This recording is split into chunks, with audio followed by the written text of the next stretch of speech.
Bismillahirrahmanirrahim. Qala al-musannif rahimahullah wa nafa'anahu wa bi'ulumihi fid dharain amin. Wa 'alal agili an takuna lahu 4 sa'at.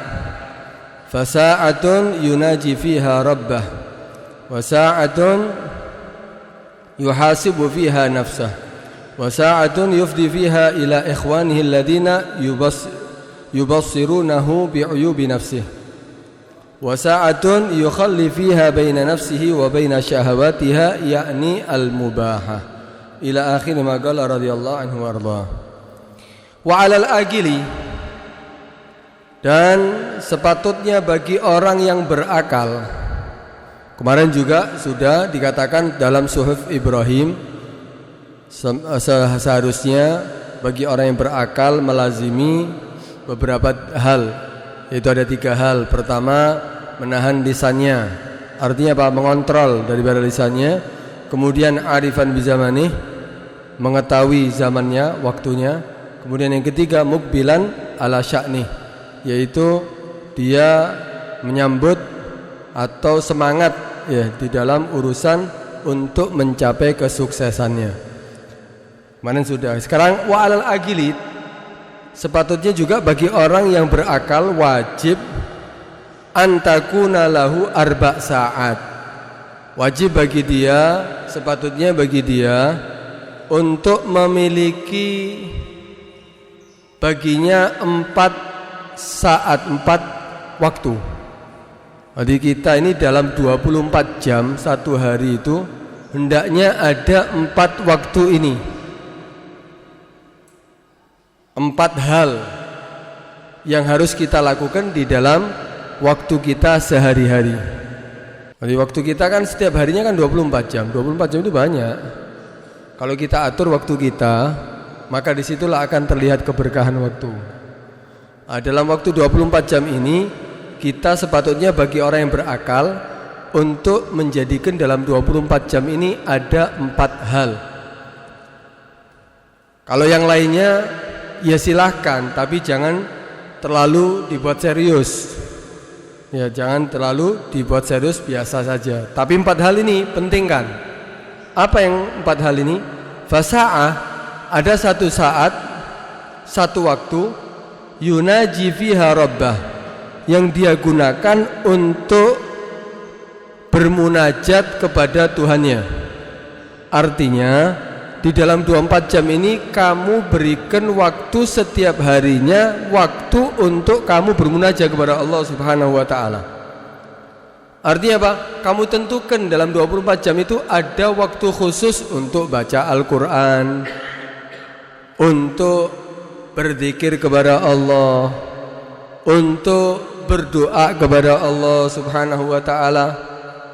Tentukan dalam 24 jam ini. Ada di waktu malam hari digunakan untuk ibadah, nanti ada lagi di waktu petang, kemudian di waktu setelah salat subuh. Artinya apa? Waktu 24 jam ini adakan 1 saat yang di situ kamu akan merutini untuk selalu bermunajat kepada Tuhan kamu. Jangan sampai terbuang sia-sia. Ini yang pertama. Kemudian wasa'ah, ada 1 saat lagi, 1 waktu lagi, yuhasibu fiha nafsah. Ini waktu yang kedua.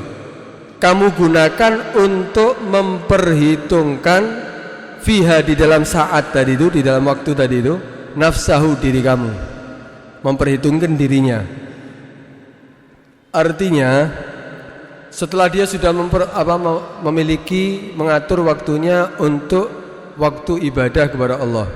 Seandainya waktu mulai subuh, setelah salat, sebelum salat subuh dia bangun, digunakan untuk munajat beribadah kepada Allah, tahajud.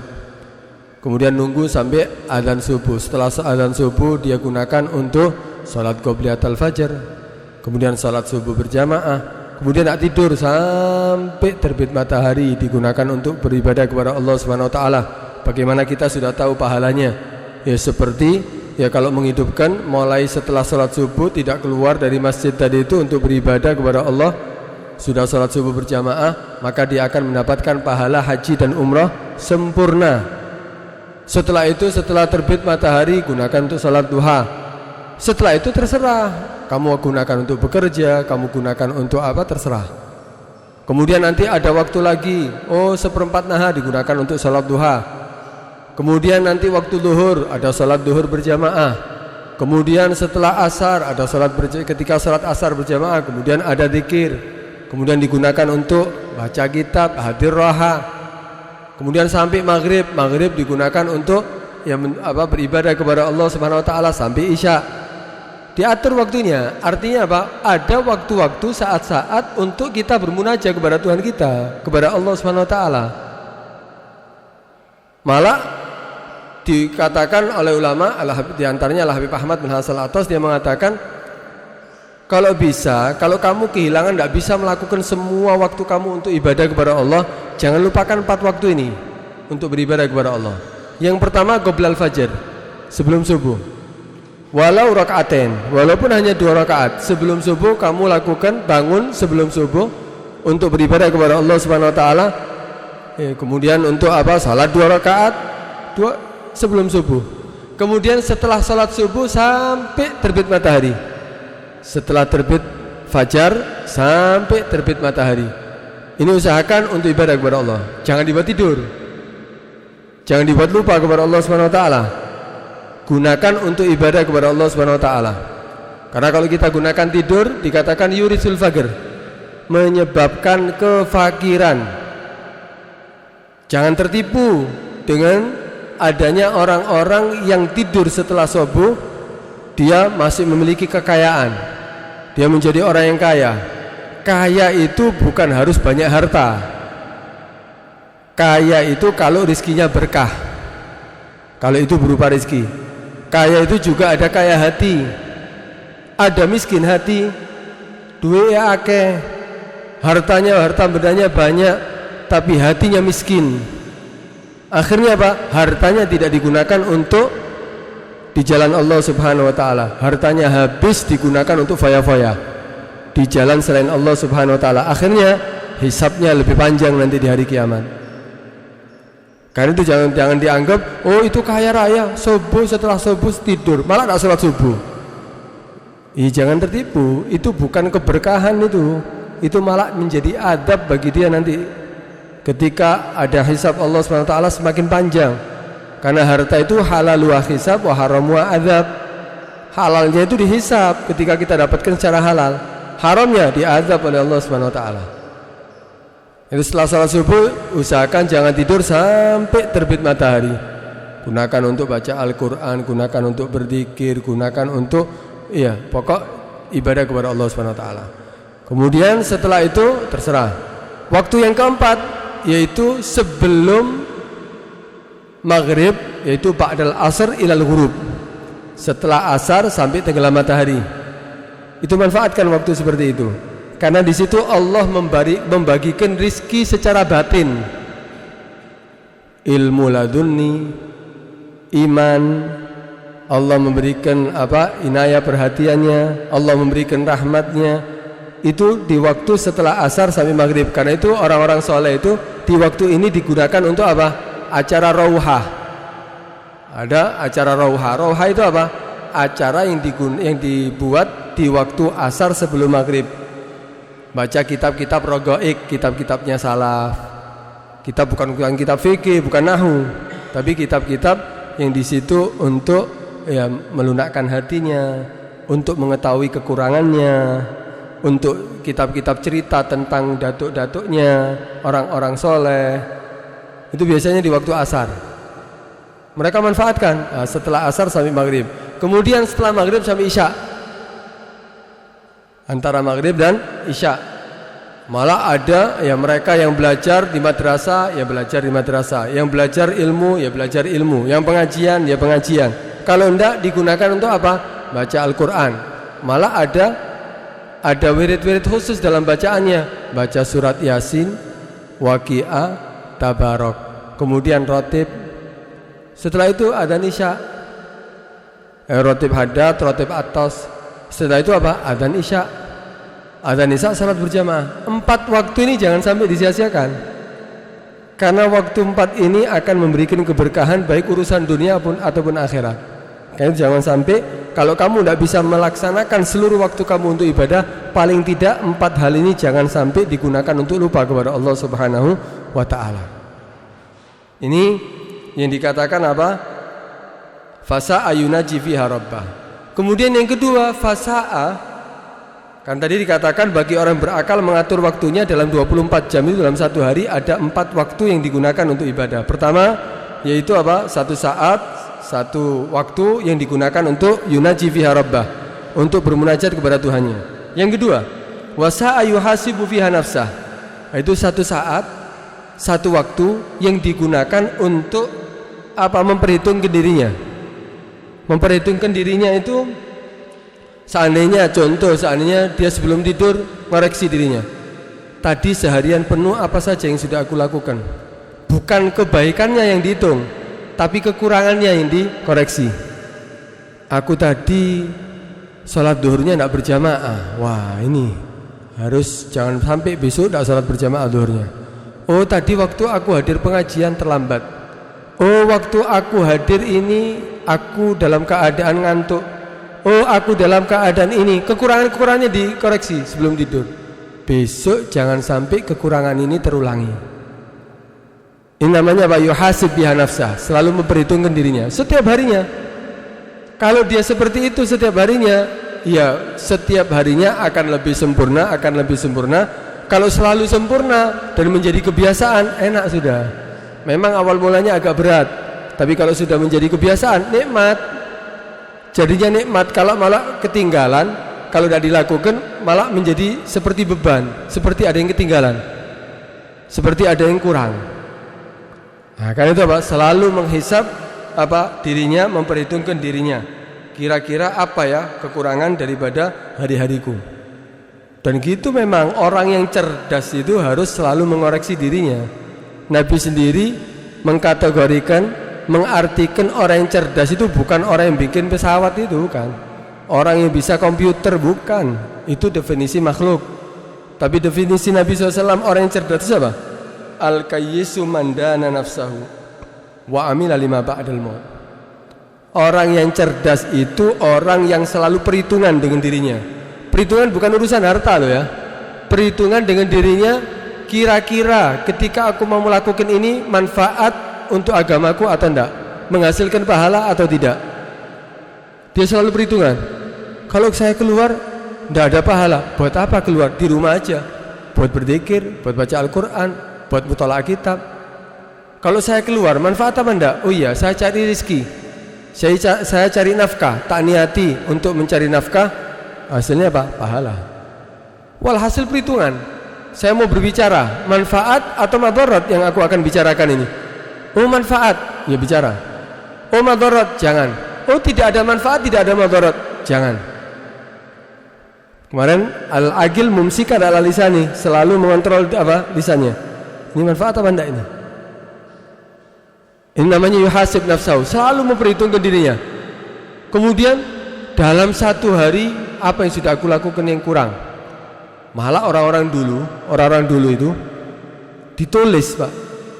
Ditulis dari jadwal 1 hari, bukan jadwal pelajaran loh seperti sekolahan. Jadwal 1 hari, jam sekian sampai jam sekian aku melakukan ini, jam sekian sampai jam sekian, semuanya panjang. Bahkan semuanya sudah ditulis, sak ibadahnya, sak kebiasaannya, apapun tulis.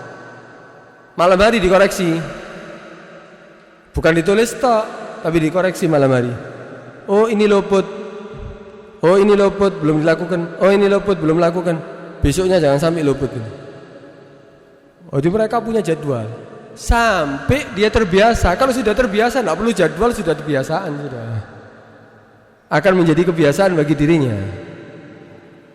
Ini orang yang berakal, ini orang cerdas. Al-kayyisu mandana nafsahu, orang yang selalu memperhitungkan dirinya sendiri.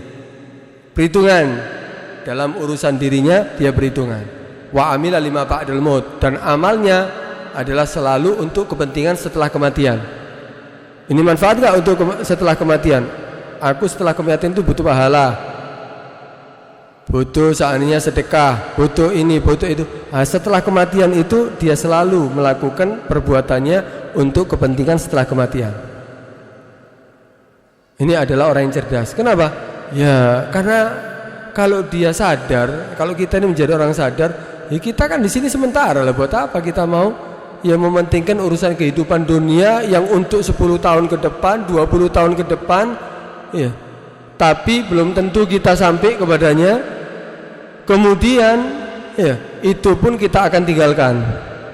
Tapi kalau yang cerdas, setelah hidup di dunia ini ada kehidupan yang selama-lamanya, dan aku butuh bekal di sana, yaitu yang dipersiapkan. Itu adalah orang yang cerdas. Karena itu apa? Yang kedua, adakan satu waktu, satu saat untuk menghisap diri kamu. Pikir, apa ya kekuranganku? Aku sampai umur seperti gini, mosok aku sih belum tahu tata cara untuk melaksanakan seandainya sholat sunnah. Aku kok masih belum tahu seandainya cara untuk bersedekah. Aku kok belum tahu. Selalu memperhitungkan. Aku kok belum tahu ya arti surat Al-Fatihah. Aku kok belum tahu surat-surat pendek artinya. Ini perhitungan, selalu memperhitungkan dirinya. Masuk sampai seperti umur gini aku masih banyak kekurangan. Harusnya aku beberapa tahun yang sebelumnya sudah mampu aku semuanya ini lakukan. Perhitungan untuk kepentingan akhiratnya. Adakan satu waktu seperti itu. Maka kalau kamu seperti itu, kamu akan semakin menjadi lebih sempurna. Ini yang kedua. Kemudian yang ketiga yaitu wasa'ah yufdi fiha ila ikhwanih alladzina yubassirunahu bi'uyubi nafsih. Ada satu saat, satu waktu yang dia kumpul dengan saudara-saudaranya, teman-temannya, alladzina, tapi teman-teman atau saudara-saudara tadi itu alladzina yubassirunahu bi'uyubi nafsih, yang memberitahu kepada dia dengan kekurangan dirinya. Cari teman yang bisa memberitahu kekurangan dirinya. Ojo cari teman sing muji tok. Ya ndak sempurna kon. Akhirnya sing ketok api tok, eleke ndak ketok. Kita cari teman yang bisa memberitahu kekurangan kita. Kenapa? Karena kalau orang seandainya sudah melakukan sesuatu amalan, kemudian ada kekurangan, kadang dirinya nggak tahu, orang lain yang tahu. Orang lain tadi itu yang memberitahu kekurangan kamu, itu yang kamu kumpuli. Kumpul dengan orang-orang seperti itu. Jangan kumpul dengan orang-orang yang muji kamu. Ojo kumpul ambil wong sing pro. Ya kabeh isine apik tok. Pasti semuanya yang dibicarakan, wah, masya Allah ceramah kamu masuk ke dalam hati, ya, masya Allah, pujian dok, kekurangannya tidak pernah dikasih tahu. Nah ini harus apa? Harus diantara satu saat tadi, satu waktu tadi itu yang kamu lakukan dalam 24 jam, kamu kumpul dengan orang-orang, teman-teman, saudara-saudara yang bisa memberitahu kepada dirinya daripada kekurangan dirinya. Apa kekurangan saya? Coba kamu tahu nggak kekurangan saya ini apa? Oh, kamu itu kalau berbicara sama orang agak kasar, agak dilembutkan sedikit karena takutnya orang akan tersinggung. Oh gitu, ya khair, jazakallah khair. Ojo kamu dikasih tahu kekurangannya harusnya berterima kasih. Podo ambil uang dikasih tahu, moto-mono ketei, sopo mau keteken? Harusnya kan, oh terima kasih, dibersihkan. Bukan marah. Harusnya dia apa? Harusnya dia bahagia. Kenapa? Akhirnya apa? Dia bisa membersihkan kotoran matanya sehingga orang lain yang lainnya tidak sampai ketahuan. Ono seandainya sarungnya bolong. Sarungmu bolong. Apa? Fudul, wene ngamuk. Loh, justru kamu akan tahu sarung kamu bolong, lubang. Akhirnya apa? Salat kamu tidak sah nanti. Atau kamu akan terlihat auratnya, kamu akan malu nantinya. Dikasih tahu harusnya apa? Bahagia, harusnya senang dia. Kenapa? Sehingga dia akan mengganti sarungnya dengan yang tidak lubang, sholatnya sah, dia tidak akan malu. Harusnya kan gitu. Cari teman-teman seperti gitu. Cari teman-teman yang bisa memberitahu kepada kita, menunjukkan kepada kita apa kekurangan diri kita, supaya kita tahu diri juga. Kalau sekarang kan enggak, yang kita temani, yang kita jadikan teman, yang selalu muji kita, yang pro dengan kita.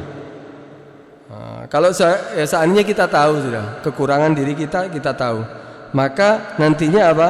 Itu semuanya akan menghantarkan kepada apa? Kepada kesempurnaan. Dan juga termasuk tanda Allah itu cinta kepada seorang hamba. Dikatakan, idza ahabballahu 'abdan, jika Allah senang terhadap seorang hamba, bassarahu bi'uyubi nafsih, maka Allah akan memperlihatkan kekurangan dirinya. Oh, ternyata aku kurang. Oh, ternyata ibadahku kurang. Oh, ternyata aku ini sama orang kurang. Oh, ternyata aku, terus dia tahu kekurangan dirinya. Berarti ini Allah cinta terhadap seorang hamba seperti ini.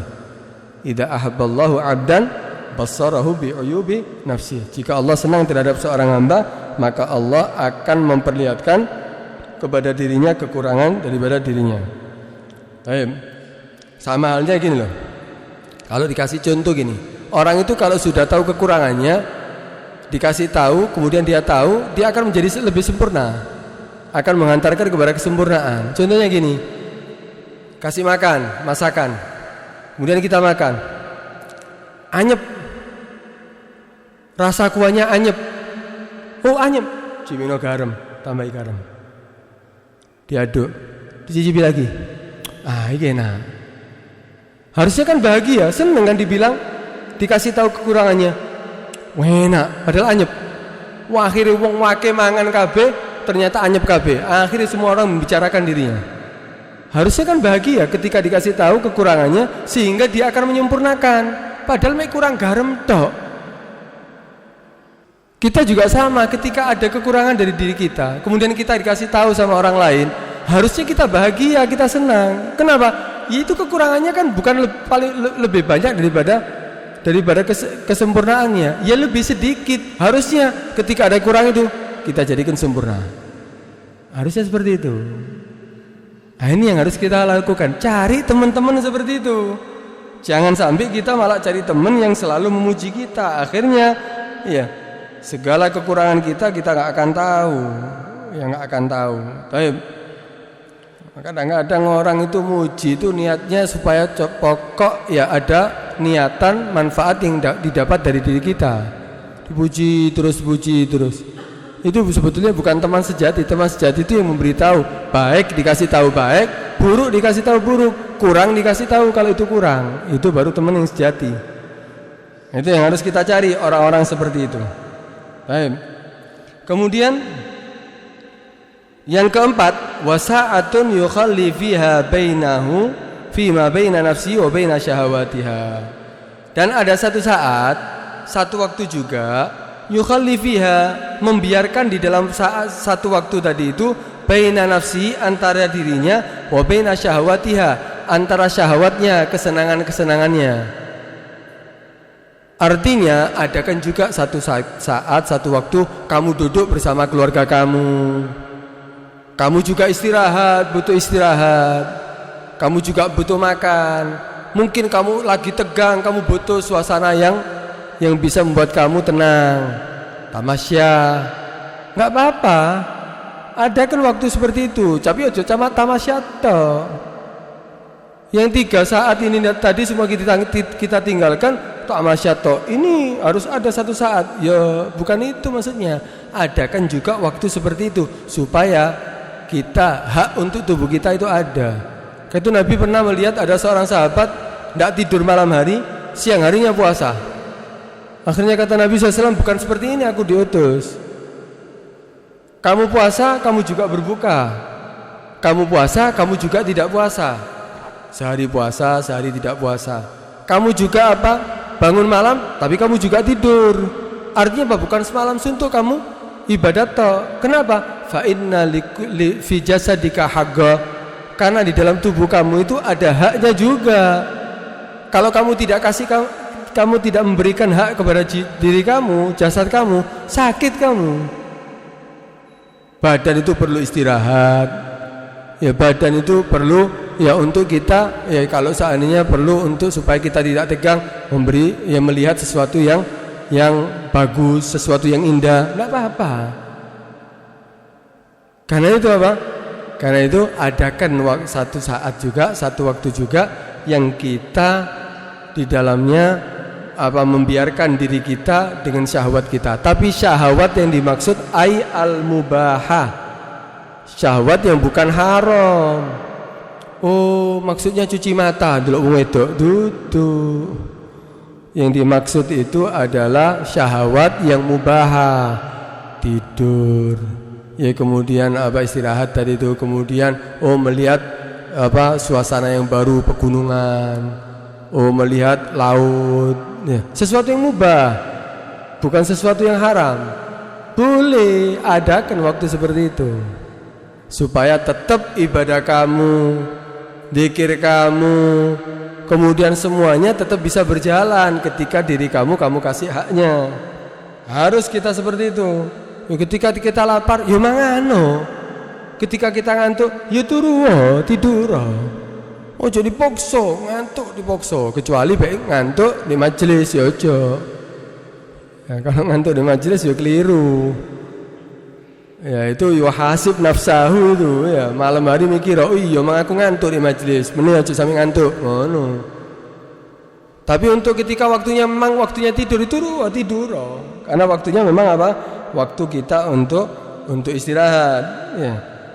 Pokok aja kebabas gitu loh. Semuanya tadi itu jangan kebabas, jangan terlalu turut tok. Likulli jasadik haqqa, setiap jasad itu ada haknya. Ini wasa'a yukhalli fiha baina nafsi wa baina syahwatiha. Kan itu tidur itu juga baina syahwatiha, enggak apa-apa. Tapi kebabas, subuh hilang sampai jam 8 itu ya keterlaluan. Artinya adakan saat-saat yang kamu bisa menjadikan diri kamu itu waktu kamu akhirnya tertata ya. Akhirnya waktu kamu itu juga akhirnya jadi sempurna. Baik. Ya kalau seperti ini ya kita atur semua waktu kita sampai seperti ini, baru di situ akan ada keberkahan waktu. Kita kan enggak sekarang. Waktunya serabutan. Waktu kita ini serabutan. Kadang-kadang pengajian, kadang enggak, kadang doa, kadang enggak. Mari subuh kadang turu, kadang berzikir. Serabutan waktu kita ini. Enggak ada. Kalau kita atur setiap hari seperti ini, itulah enggak ketok waktu ini berkah. Orang itu keberkahan waktu itu bukan nanti dikatakan di akhir zaman itu ya sekarang ini sebenarnya. Di akhir zaman itu keberkahan waktu akan diangkat oleh Allah SWT. Sampai dikatakan 1 tahun itu seperti 1 minggu. 1 minggu seperti 1 hari, 1 hari seperti 1 jam. Padahal kalau kita pikir, ada nggak bedanya jam yang dulu detiknya sama sekarang? Mana bedanya? Jalannya lebih cepat nggak sekarang? Enggak ya bodoh. Jam yang dulu ya, sampai sekarang ya jamnya detik bodoh. 1, 1, 1 bodoh kan? Loh kok kata Allah SWT 1 tahun seperti 1 minggu, 1 tahun seperti 1 bulan, 1 bulan seperti 1 minggu, 1 minggu seperti 1 hari. Loh kok bisa? Oh berarti jamnya cepat itu muter ya. Ya enggak, tetap kita lihat tetap kok detik. Ternyata keberkahan waktu enggak ada. Itu aneh. Bedanya orang yang mungkin dulu belum ada zaman HP. Ya insya Allah seumuran aku sih durung ono HP ono ya. Durung ono Android, durung ono semuanya itu ya. Waktu itu berkah subhanallah. 1 hari itu lama. Kita waktu kecil tuh kita main, kita belajar, kita sekolah, kita ngaji, cukup kabeh. Saiki kadang-kadang habis waktunya. Kenapa? Kadang-kadang duduk delok WhatsApp tok sak jam ndak kerasa. Buka tutup delok status wong. Muter engko kepingin, lu iki mari teko kono, aku kok nyang kono, terus kono. Habis waktunya karena hal-hal yang seperti ini. Kalau dulu ndak, bengi ya, sudah malam jam 9 tidur semuanya. Kalau sekarang acara televisi ini api-api sampai jam 12, sampai jam 1. Turu, subuh nih telat. Habis waktunya. Bukan karena waktunya ndak sama seperti itu, sama. Tapi keberkahan waktu yang tidak ada, kenapa? Tidak diatur. Kalau kita atur waktu kita, baru di situ akan terlihat keberkahan waktu. Manfaat setahun itu kamu akan dapat. Oh, ilmunya semakin bertambah. Oh, imannya semakin bertambah. Oh, takwanya semakin bertambah. Semuanya akan terlihat bedanya kalau kita atur. Nah, karena itu atur waktunya. Ojo serabutan.